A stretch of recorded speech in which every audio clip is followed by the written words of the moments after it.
All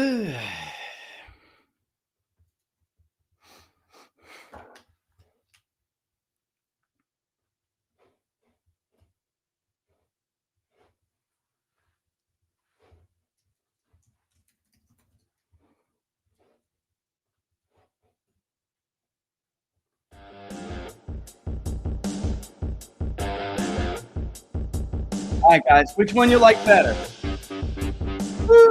You like that one or that one? Can't really see it. Turkey wagon. Turkey wagon. What do you think?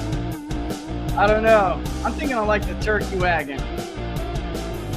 Boy, that's pretty cool. All right, be back in a second.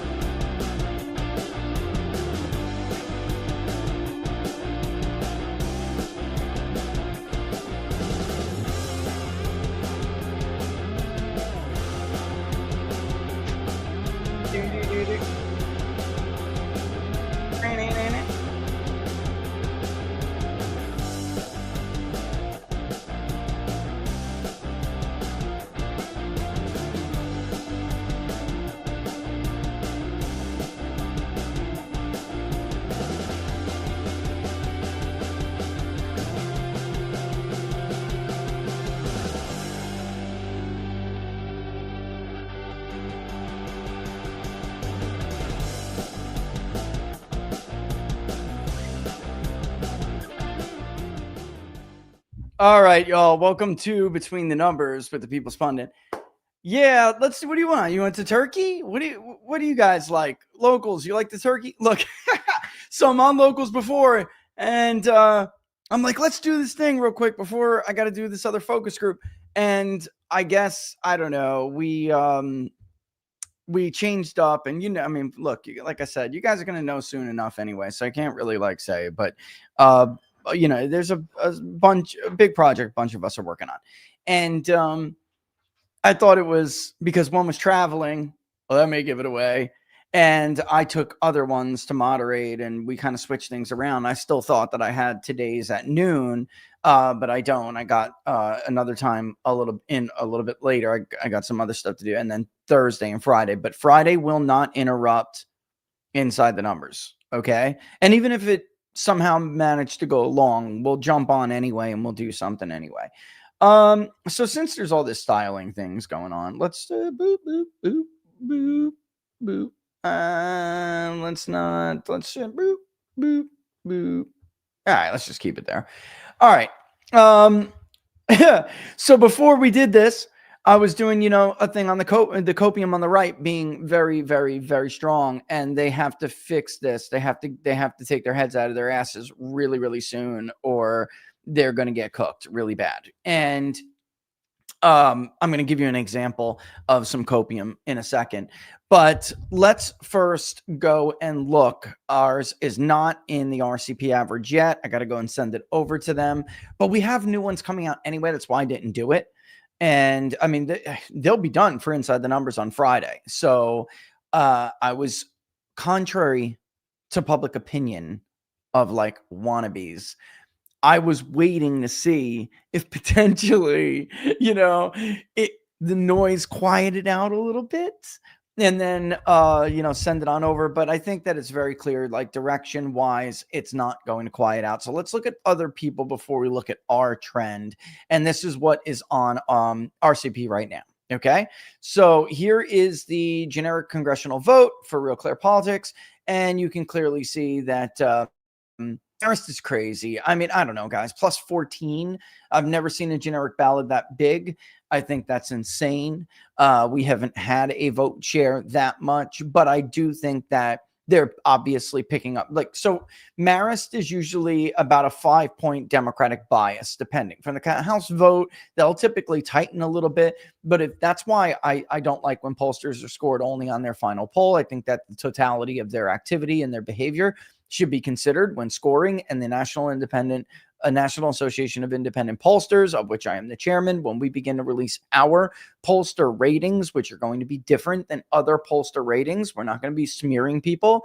It'll be something that's actually based on sound I mean, it's not even, I mean, statistics, but it'll be based on sound best practices over the years. You'll see that we will also take into consideration the totality of a pollster's record. So if you're throwing out bullshit like Democrat plus 14, and then by the time we get to the November election, you're tightening it up to Democrat plus 6, I mean, public opinion, as we have shown you over and over again, very rarely swings that much that quickly. Okay. What's happening right now is that people are beginning to formulate their views. We're going to go into the holidays, and then once the holidays are over and people get into the new year grind, they're going to remember the narrative that they have in their heads going into this year. It doesn't mean they'll be solid and stuck in their ways, but it does mean that it gets very difficult to persuade people to change their mind when that happens. And I spoke, if you were watching War Room this morning, you'd see that I did speak on War Room about this with Bannon. If you speak to congressmen, which we have been, if you speak to Republicans in the Senate, if you speak to the administration, who's more lost in the sauce than I ever could have imagined, they'll tell you that they're expecting a headwind and that headwind is going to help them going into the midterms. There are several problems with that thesis. And one is what I'm saying to you right now. It gets increasingly difficult to convince people that they should change their minds once they have basically made up their minds.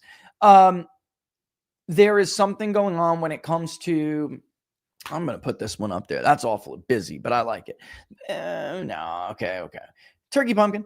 Yeah, that does look better. There's something that's going to start to stick here. It already has. And it's this idea among voters on their own side, on the right, and right-leaning independents, that Republicans blew their best chance at getting significant change that, addresses their needs, addresses their concerns, and addresses their fears.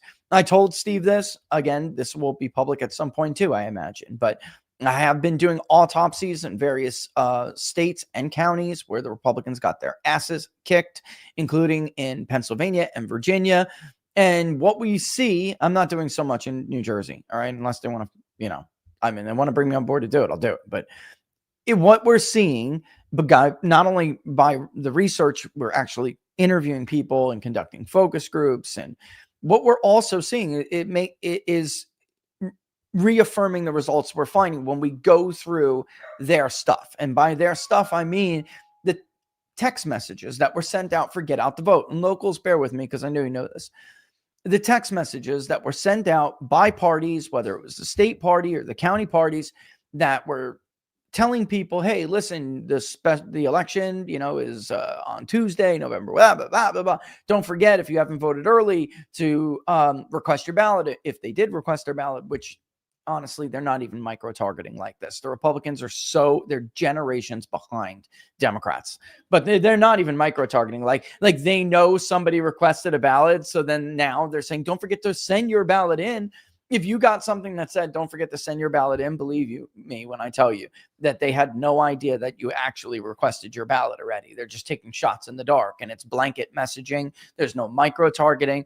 Anyway, the number one thing that was sent back, the number one reason people often, it's called peer-to-peer interactions, which you guys know probably from polling, but it's not that often based on elections where they'll send back a response. You should have an agent, which they don't, getting ready to field that response and then respond to the voter. The same agent who texted them to begin with, respond to that voter with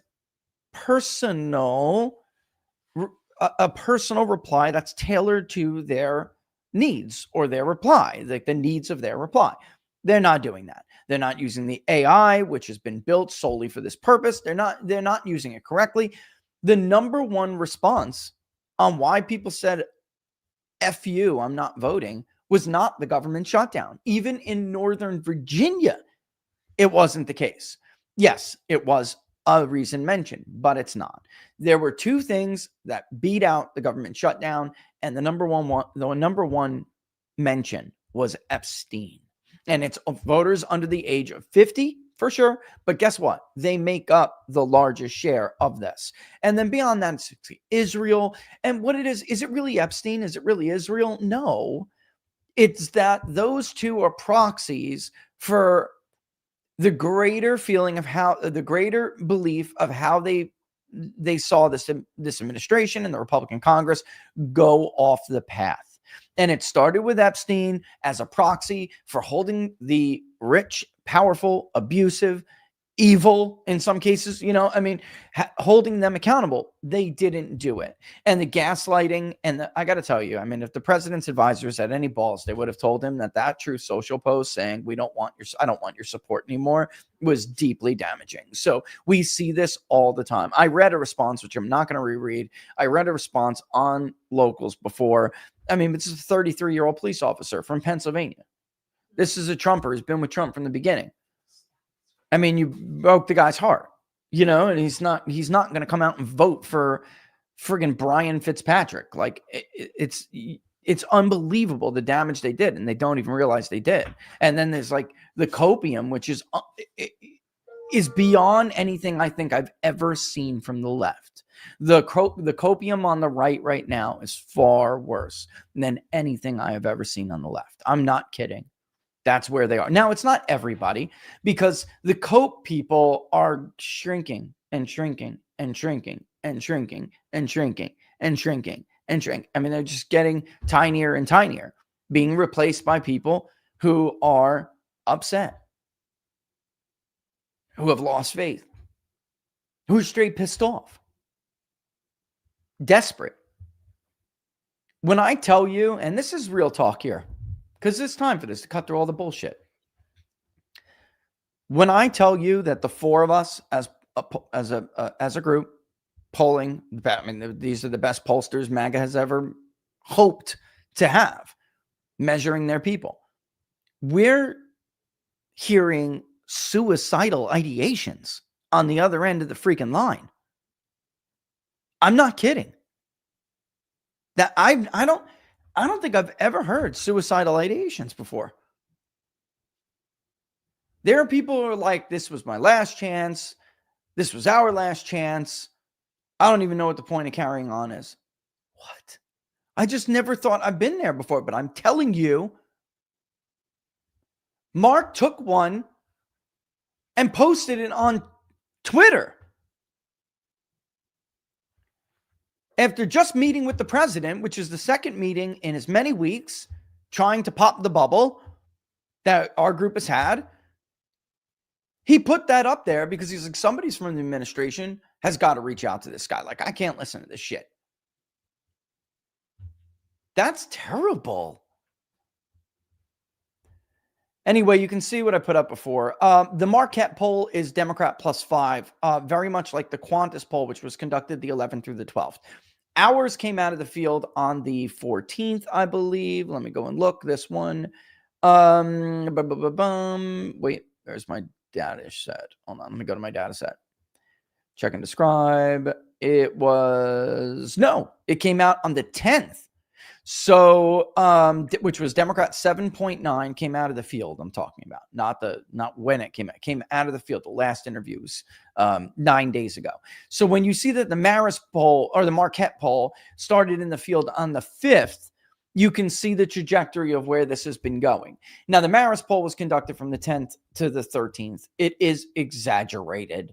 But if Marquette started on the 5th and got Democrat +5, Qantas came out right around the time that we did and had a Democrat +5. But then we're a day or two later and it's Democrat +8.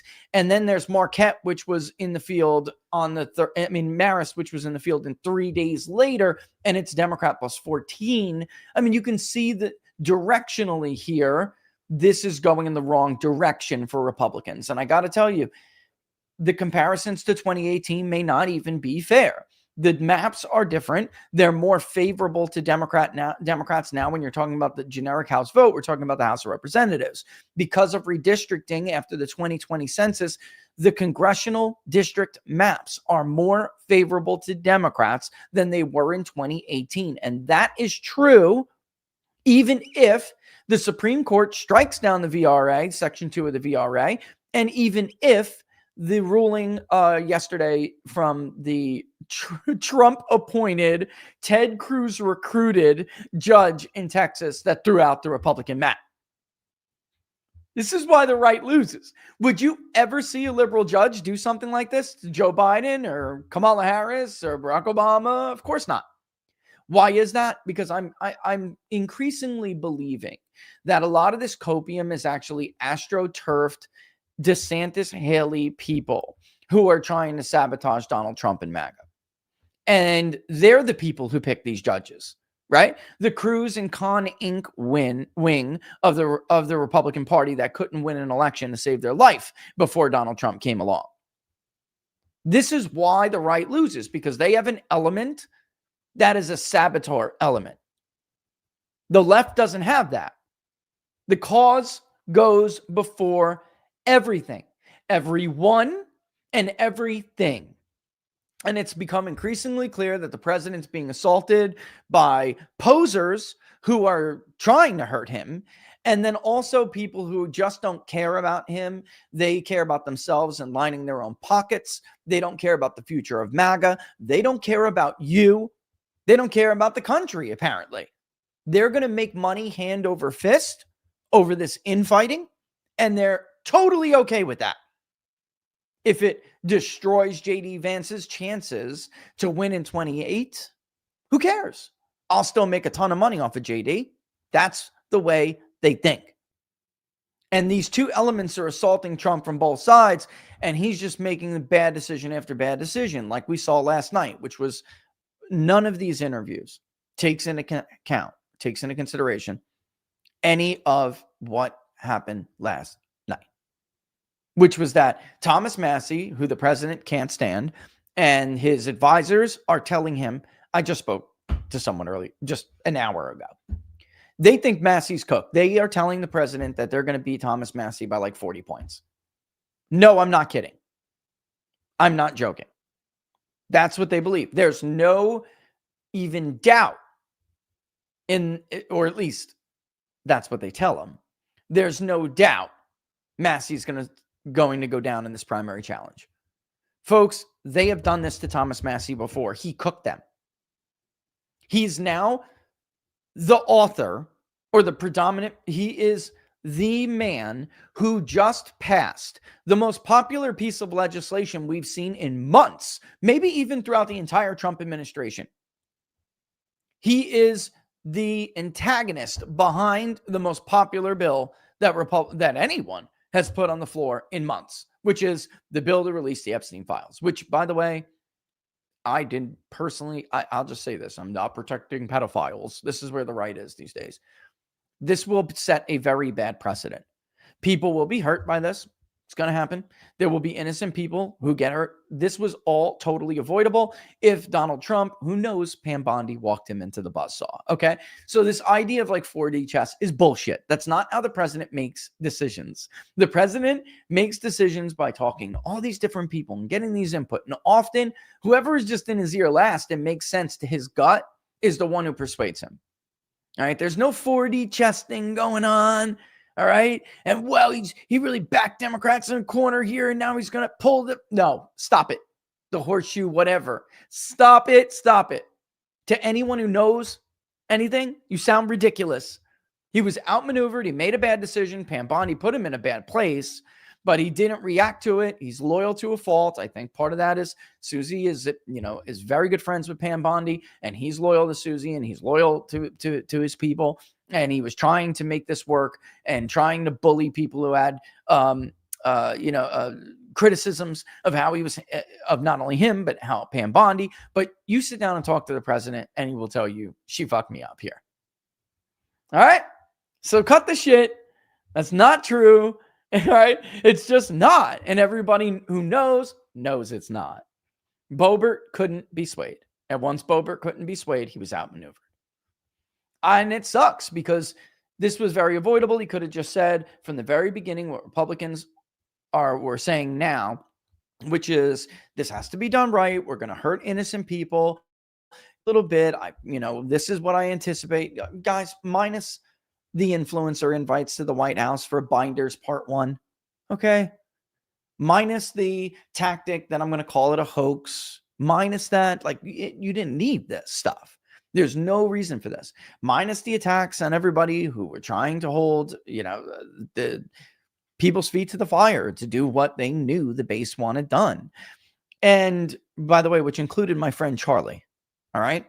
And minus 100% minus the post that said, I don't want your support anymore. And all he had to do was say, listen, you got faith in me? Put the faith in me. I'll get this done. This is a corrupt ass agency. They don't care about hurting innocent people. I don't want that to happen. Give us a little bit of time. I know Pam's talking shit. Don't listen to her. She's doing a great job, but she effed up here. Just be honest. But now let's pivot to the stuff that I know you voted for me to get done. That's it. That's all he had to do. Of course, he would have had to deliver over time, but that's all he had to do. But instead, he didn't. He did all the things I just mentioned. He didn't pivot to those things. He pivoted to Israel, which voters are so pissed about. He pivoted to something he had been lobbied to do for months, which you guys don't know. This didn't just come up out of nowhere. The first person to the first foreign leader to step foot in Trump's office was Benjamin Netanyahu. He had been doing it since the end of January. And you got to remember how this all really went. The big, beautiful bill was not getting through the Senate. The Lindsey Grahams and the Ted Cruz were pulling their BB cards. That's how this went. He said, I'll do something, okay? Leave me alone. I'm going to do something. Just get the damn bill passed. And he strung them along. They wanted regime change. And he strung them along. He did a limited strike, which they were pissed about, but the bill was passed and we all moved on. So part of this, again, you could say it wasn't really Trump's fault, but I think he underestimated his power at the time. He didn't have to play that game with Lindsey Graham and Ted Cruz and Tom Tillis. Like, he didn't have to do that. He was like Richard Nixon, almost reelected level powerful coming out of that election. It's the direction he chose to go in. All right. And did it matter? Did it give him any political capital? There's an old adage in this game, in political academia and psephology, right? That foreign policy cannot save you. It will not save your presidency, but it sure as hell can end it. You don't get the benefit of sacrifice. All right. On net, sacrificing domestic policy agendas for foreign policy agendas as a matter of just time and priority is a net negative on presidents. Woodrow Wilson lamented the shit out of it. It destroyed George Bush's legacy. Okay. Barack Obama knew this all too well, which is why he would not get tangled up in shit. Did he conduct strikes? Absolutely. But Obama was constantly focused on the domestic. And no matter how much Barack Obama was disapproved on the economy, Americans still, and whether you like it or not, Americans still believed that he was focused on their concerns, that he prioritized their concerns. I mean, most of you guys watching know that's bullshit, but that was the optics of it. And when you polled Americans and you said, did you approve of Barack Obama and the economy? They would say no. But do you think Barack Obama cares about you and is trying to improve the economy? Yes. Who do you blame for the economy? George Bush and Republicans. And he took that tactic right off the bat. Now Republicans are trying to pivot and blame Biden and blame for not having the pre-COVID economy. They're changing horses mid-race, and that's going to be very, very difficult. Obama knew you had to do that and do it hard from the beginning. It worked. It worked for a long time. In fact, even to the point, if you look at the exit polls from 2012, you'll see voters did not blame Barack Obama for it. All right. So I gotta point out a specific cope here. All right, which is that the foreign policy numbers are so great that it is somehow worth everything else that's been lost. That's ridiculous. So let's play the clip And then when we come back, we'll actually look at the numbers. All right. One of the areas in which Donald Trump is performing significantly better than he was in term one. One of his best issues relative to term one. What are we talking about? Approval of Trump on foreign policy at this point in term one. Look, Donald Trump was just at a 35% approval rating. Up like a rocket. We're talking about 43% now. That's an 8 like a rocket on the net approval rating. We're talking about a double-digit rise. The American people like much more of what they're seeing from Donald Trump in foreign policy in term two than they did in term number one. So often presidents in their second term, usually later in their second term, frankly, will turn to foreign policy. So how does President Trump compare to past presidents in their second term? You know, this to me is one of the most interesting data points, because normally when we look at these data points, we see that Trump is doing worse than other presidents. But on this one, he is doing significantly better, because take a look here. All right, 21st century foreign policy approval rating at this point in term two. George W. Bush was down at 36%. Barack Obama was at 37%. Look at this. Donald Trump actually leads the pack at 43%. Donald Trump has a higher foreign policy approval rating at this point in a second term than any other president who served their entire second term in the 21st century. This is something I think Donald Trump really likes to look at, because the bottom line is this: presidents like to build their legacies off of foreign policy. And at this particular point, the American people like much more of what Donald Trump's doing on foreign policy than either of the two other. Guys, it's 43 fucking percent. Okay? Excuse my language. It's 43 fucking percent. Imagine coping so hard about something that you're celebrating Harry Enton's average. What does he call it? Harry Enton's aggregate, right? Imagine being a coper so hard that you are going to Harry Enton to celebrate a 43% approval rating on foreign policy. Here's a few things Harry left out. That the 20th century and even the 21st century, Americans hated that shit. They hated that they did that. And those presidents got their asses kicked in their second year midterms. How did Bush do in his second year midterm? How did Barack Obama do in his second year midterm? Didn't work out very well at all. And here's the real big kicker. They're both consecutive second terms. Donald Trump is the only Grover Cleveland, guys, had another term that was non-consecutive. There's a reason for it. Because they didn't want the foreign policy bullshit that Biden was giving them. They wanted a return to a domestic-focused agenda like Donald Trump gave them in his first term. They had voter remorse from listening to all the BS from the media and all the BS from the Democrats. This is exactly what they didn't elect Donald Trump to be, like all the others. That's the hard truth. 43%. Funny, because on Real Clear Politics, it's not even 43%. It is, but well, we're going to Enton's aggregate now to cope, right? It's 42.7. And actually, you can see that we're on this one. We're in this current average, and we're actually among the highest for Donald Trump. We are the highest approval for Donald Trump on foreign policy, and it's tied at 47. Others are negative, but it still doesn't make up for the ground that is being lost because he didn't focus on what he was supposed to be different. That's what you're missing. He was supposed to be different. Harry left that part out. Harry also left out the well-known mantra that foreign policy cannot save you, but it sure as hell can end you. It will end your legacy. It will end your majority. They elected him to be somebody different, to do something different, which is what, guys?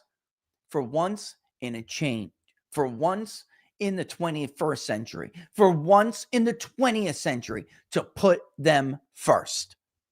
And by the way, those presidents all tried to use, except for Bush, George W. Bush, tried to use those second terms in order the political capital that they got.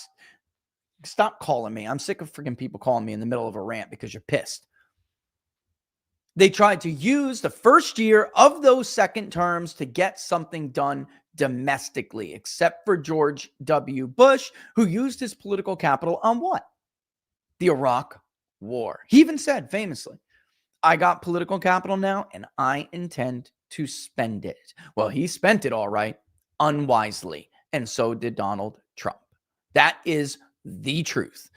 Unfettered, unabashed, uncensored, whether you like it or not.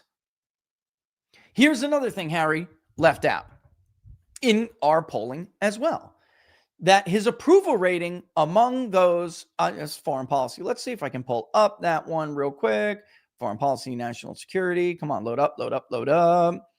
Education. Okay, here we go. Perfect. There it is. Let's remove this. Let's bring up the crosstabs from the poll that has the highest approval rating for Donald Trump for foreign policy, which is me, yours truly.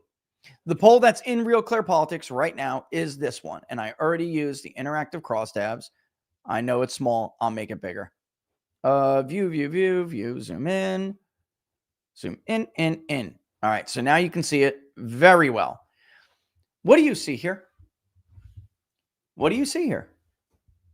Donald Trump's approval on foreign policy is being propped up by voters who do not intend to vote Republican on the generic ballot anyway. It's being propped up by voters who have a college degree. Look at Trump's base. Look at Trump's base. They don't have the higher approval rating for Trump among foreign policy. Let's look at education by race. White non-college is at 49, right? Look at white college. These are Democratic voters who like that neocon shit. They like that modern neoliberal that doesn't focus them. Why? Because their lives are fine. They're doing well. They got good paying jobs. Their world is just fine. Behind those gates, everything is going great. Behind those fences, swell. Not for the rest of the country, which voted Donald Trump in. So you're being artificially propped up by a voting base that does not intend to vote for you anyway. They're not going to vote for your candidates. In fact, they're going to vote for, and actually, can I get this here? They're going to vote for the opponents of Donald Trump who are going to try to impeach him. And among those, by the way, who non-white college Democrats, 55-32, 32.5. Non-white, non-college is Democrat, 52-23. I mean, white non-college is Republican, 47-36. You need a much bigger margin than that. And by the way, that's the October 28 poll. That is not the most recent one that we have, which shows that, I mean, Republicans are getting their asses absolutely handed to them. I mean, it's really bad. Marist, again, like I said, they'll never miss an opportunity, guys, to exaggerate the Democratic lead. But Marist is not that far off the actual direction, which is, look at this. How do you even do? That's a mouth. It's coming to eat the Republican majority because they're not listening and they're coping. Look at that. That's the freaking great white. Jack loves his Jaws themes, right? That's what's coming. Better wake the hell up, man. Get out of the water. Get out of the water. In this case, get out of the Kool-Aid. Otherwise, it is what it is. You're cooked. That's all. Like I said, Friday, maybe locals, you'll probably even get it before then. Maybe I'll at least give you something before then. But Senate races in Minnesota, in New Hampshire, and in North Carolina. And I was able to do that because of some other stuff that we are doing. All right. So you will see how it is out there. And by the way, I mean, we didn't do every potential. I mean, some people just don't really have a chance who are running in the primary. So we did only the likely, obviously, matchups. And so, I mean, it's the strongest Republican candidates in theory that they have. Not great. It's not good. What else? Let's see. There was something else I needed to bring up to you guys before I left, but I did speak to locals about this briefly, which is about the importance of Iowa and how people are overstating, and in Ohio too, are overstating Republican strength in these states in an environment like this. In the last time the environment, I can't really say this bad, because the truth is the environment right now, it may not be the case by the time we get to the midterms, but the environment now is actually worse for Republicans than it ended up being in 2018 when Democrats took the House back from Republicans, and they failed to take the Senate. But look, Donald Trump's approval rating on the economy was really good. You think the voters who are going to vote on the Senate majority are going to be thinking about foreign policy when they cast their vote for the U.S. Senate? They will not. I guarantee you they will not. Unless there's, and I don't even want to say it out loud, but that only happened in the 21st century one time in a midterm. And that was a horrible event. So you get the idea. That is not what I mean, the world has a way of throwing things at you, but let's just assume some horrible thing like that does not happen. And even if it did, I'm not sure it would benefit Republicans. I just, politically, I don't think it will. The top three issues are all economic condition issues. Inflation, cost of living. I mean, people should just stop saying inflation, because that's why we don't pull it like that. We say cost of living or inflation. And people will always say, oh no, cost of living. Some people say inflation, but they're talking about the cost of their life, the cost of things, their rent, their car payments, their insurance, their mortgages, the groceries, gas, utilities. So they say cost of living. The second one is more about jobs, and it's economy and jobs. They feel like they have no other opportunity but to make a lateral move or a backward move if they decide to change jobs, if they're lucky enough to have one. And actually this month, which we can show you also on the screen, you can see, oh, it is up already. Let's go to the portfolio, and then you'll see what I'm talking about. This is, where are you? Why is employment status like this? Am I going to have to show you the data thing? No, it just didn't change. Okay. You can see that employed full-time actually fell. Employed part-time rose slightly, but unemployed and looking shot up like a rocket. Like a rocket, Harry. Like a rocket to 43%. What ridiculous. This is a rocket in relative terms. Unemployed looking went to 9.4, which is a high for us, a high. And unemployed not looking is not a high, but it did rise pretty badly. I think, yeah, there it is. Looks like late November of 2021 was the high for that. Disabled also shot up, which is concerning because people leave the workforce, as you can see they did here, and they stopped looking, and they leave the workforce and they'll go and apply for like disability or something. This was a big problem in the Obama era. You would see the unemployed basically quit. I mean, what they're telling you here is, folks, they're quitting on the American dream. You know, there was a modest rise in students, but this is nothing. It's statistically insignificant. We haven't seen an increase, like a large increase, since the beginning of the Biden administration, when people went back to school because they thought this economy sucks. I might as well go back to school if I can, while I can. And then the retired actually fell. So it's not like you saw all of these people leaving the workforce to go retire.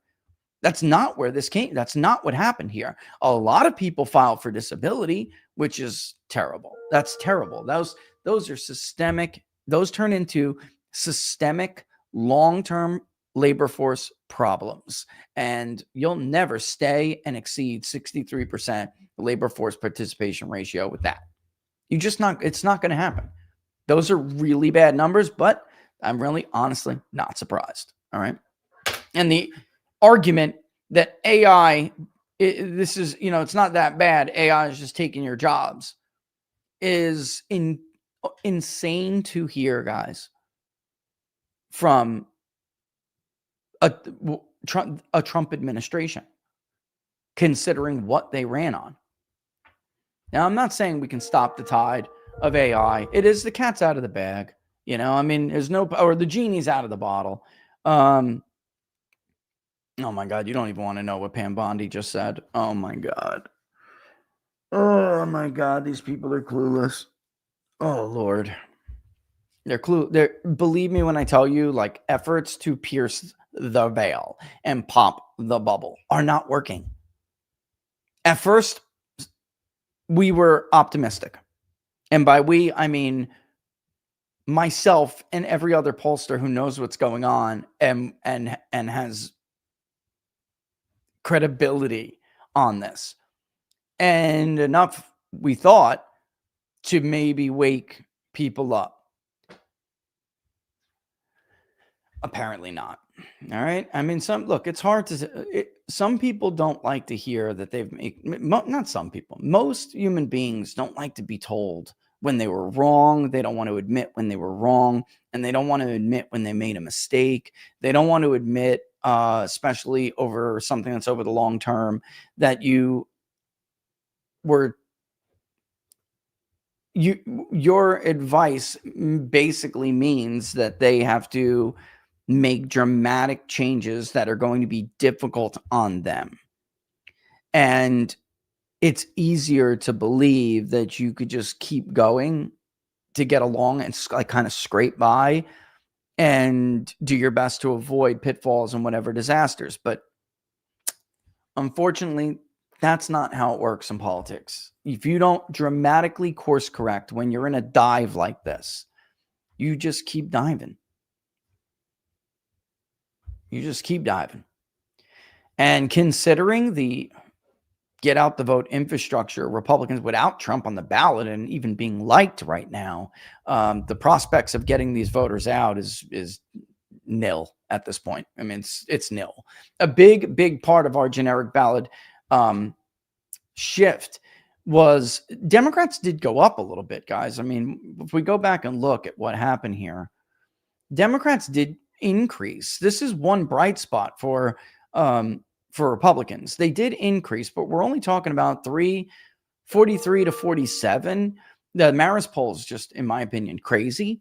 43 to 47. It's that Republicans collapsed, and they collapsed from their voters saying, I don't want to vote. I'm voting for someone else. I'm undecided. And it's weird because some of the undecided and a lot of the someone else's shifted to Democrats, which rose the Democratic vote margin. But that was offset by so many right-leaning voters going back into those columns. That is a recipe for a malaise. Okay. So, and a malaise is in like the voters they're basically done. They don't support you anymore. They don't want, maybe they'll even say they like you and they like you more than the others, but they don't approve of what you've been doing. They don't think you've addressed their concerns, and they're not going to get out and lend you the support. I don't know how much I really should say or willing to say, but I'm telling you that the people who worked on these elections will be able to tell you firsthand. They're knocking on doors. They see the truck in the driveway. They see the American flag. They see the Trump sticker. They see the Trump signs. They're not even coming to the door. They're not even coming to the door. Seasoned door knockers going, this isn't worth my time. I'm done for this cycle. That's what happened to Republicans in those last elections. They saw this. They know that these are people who have been knocking for years and years and years and years, and they're telling us, I quit 2 weeks before the election. I had it. It was very clear these Trump voters were not going to support us. So I don't know, what is the point of pretending all is well, celebrating a 43% foreign policy rating is pathetic. It's a level of copium that is worse than anything you saw from Harris voters. It is. At this point, with Biden, Democrats actually popped their bubble so hard and stopped coping so hard, they threw their own sitting president off the ticket in an effort to fix it, to course correct. The bubble on the right now is way worse than it was on the left. That's something. That's really something. Think about that. Think about it. There came to a point where eventually they just said, we cannot bullshit anymore. We can't gaslight ourselves anymore. We can't gaslight the voters anymore. Biden has to go. And I'm not saying that that's what requires here of Republicans. I'm saying they were so willing to wake up and change course that they actually threw their own president off the ballot. Republicans aren't even willing to course correct. The left's got TDS. Somebody on local said this. They're right. The left has TDS, Trump derangement syndrome. The right has, well, not all on the right. Like I said, this group is dwindling, and the problem is they're just hurting him so bad on the way down. They have TOS, which is Trump obsessive syndrome. And again, I think a lot of it is fake. I got to be real with you guys. I think a lot of it's just fake. Like, I know a lot of these people supported Nikki Haley. They supported Ron DeSantis. And now they're Trump's biggest cheerleaders. We brought up one on What Are the Odds on Monday. This is a guy who cheerleaded for Donald Trump to shut down the economy during COVID, publicly argued with Barnes and I. The AP called us to talk about how we were the only ones who were saying this. And why aren't you in line with MAGA? And because they're about to slit their own throats. That's why. And that is what happened. Then these people jumped off the Trump chain, supported Ron DeSantis or Nikki Haley, and attacked Donald Trump for the COVID lockdowns. So there is this like subversion element within this supposed faction of clappers for Donald Trump. They're not. They just learned that like flattering Trump is a sure way to keep him going in the same direction. I fully believe that now. And by the way, they're on X. They're in the White House. They're in the cabinet. They've learned how to deal with Donald Trump. They've learned. They've evolved. And this was not at all effective to just hammer him, over and over and over and over again and be a never Trumper like they are. So instead, this time they decided we'll co-opt him. We'll encourage him to do the stupid shit. And then when he crashes and burns, he'll take Vance with him. And we can put either Cruz or DeSantis in there. And by the way, that's a ticket that's going to get maybe 55 million votes. Good luck with that. But that's how these people think. It is. All right. 106. I'm going to have to get back to work here. But like I said, locals, I'll try to get you something on North Carolina like ASAP. All right. I may even be able to close it out quick enough where we can start to show you some stuff on locals. All right. And then by Friday, things will be pretty and we'll have it. We did some cool stuff with nationals. We'll be able to send you, but I am waiting on, this is a co-op thing, like I said. So I'm waiting on some others to be done so I can, give you an idea of everything here. And you'll get it when you see it, you'll see what I mean. All right, so let me do this. Let me go ahead and say goodbye, get back to work on that stuff, and get it out to you as fast as I can. All right, if you like the videos, don't forget to like them and share them far and wide. We, of course, are on everywhere. Truth, Getter, X, YouTube, Rumble, blah, blah, blah, blah, blah. But the best place to follow us is on Locals, peoplespundit.locals.com, peoplespundit.locals.com. You guys want to actually real quick, and I know Laura's going to kill me because she's going to be like, this is why you're always late. And she's right. I am, because I do this. I just wanted to show you, and this is in response to the part of this was done because of the political violence survey. And then I decided, you know what? I would like to look at something. So I kept polling all the way up until these are the responses from November 14th through the 16th. And we're asking about social media activity. All right. And by age, can I share this? There's nothing I'm going to blow here if I share this with you guys, right? There isn't. Okay. Let me put it up on the screen. I'll make it bigger. By age, this is who uses what social media, which I think is kind of relevant to all of this. It's also a big reason why the PR campaign that Israel waged, the Hasbara strategy was a major failure. Okay. This is by age group, and you can see I did both buckets here. You can see that, do you use, please tell us whether you personally use each social media platform. And we did this like I said, for the political violence survey, and I saw something interesting, and I thought, you know what?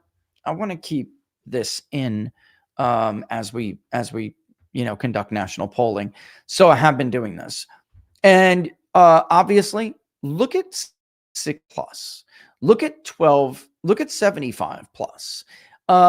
X is just used by younger people. And so it shouldn't be a surprise that the typical way that Israel, for instance, and others, it's not just Israel, have relied on their bully campaigns and everything's propaganda, right? I'm not attacking Israel for saying this, but it hasn't landed on the 40 to 49 age group and below because, myself, I've been telling you this. If you are 50 and above and you are on the right, you are really the last group demographically that supports Israel in any meaningful way. And it may not even be a majority in some of those age groups. It's just, you're it. If you're below 50 and you're on the right or the left, it doesn't matter. Support for Israel among your group is nothing almost now. It's totally dwindled. Look at what they're consuming. So when Israel says, we didn't kill those Christians in that church, it's like, yeah, you did. And they see you did. We're not conducting a genocide in Gaza. Really? Because that I just saw on X and TikTok and YouTube. That looks like a genocide. Like, it's very difficult. They're not watching Fox News, guys. All right. They're not consuming, traditional media platforms. Look at older generation boomers. Look at the boomers. They're not watching what the rest of us are watching. So when somebody like Comic Dave Smith goes, it actually is the policy to starve out Palestinians in Gaza, the boomers go, that's crazy, that's a lie. And, all the people in Big Con go nuts, that's a lie. But the rest of us go to social media and see like members of Netanyahu's cabinet saying it out loud, right? So it matters. And I know it's an uncomfortable conversation to have, but it matters. Facebook is obviously big use. There's because so many older people don't use Twitter, Twitter is not used by the general pop. Actually, our number is almost identical to, I know what the research Elon Musk did. That's almost identical. And it's interesting we got to add party and stuff like that. I'm going to send this to you, locals. I'm going to add party and some other stuff to these as well. So you can look at this, because I know I'm privy to some research that Musk had done about X.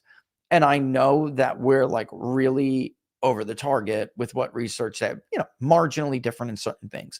And I probably would rely on my own more than I would rely on whoever Musk got to do that research. But some of it is just demographic information that's taken because Twitter knows that demographic information. And when we have that, I'm looking at it and comparing to what we got, and we are like right on the money. So look at Facebook, though, which is different. And Facebook has certain different policies, correct? Now, you do see older people definitely are using Facebook. Why? They're not doing it only for politics, obviously. And many of them like to go to Facebook and don't want to talk about politics at all. I know several of them personally.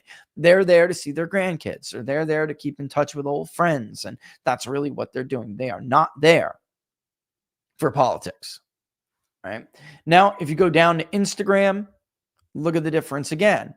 Insta, my daughter is like, Daddy, you got to get an Instagram. And she'll either say, call me daddy or father. I raised a Southern Belle, and I'm from the five boroughs, and my wife and I raised a Southern Belle. Daddy, Father, you've got to get on Instagram. And I think I do have an Instagram. I just don't use it. And Laura's like, I am going to run your Instagram because you absolutely need an Instagram. Her friends know who I am. Some of them think it's cool. Like it's they're a conservative friend group, even though she's young. Look at Instagram. I don't know what the hell I'm doing, not on Instagram.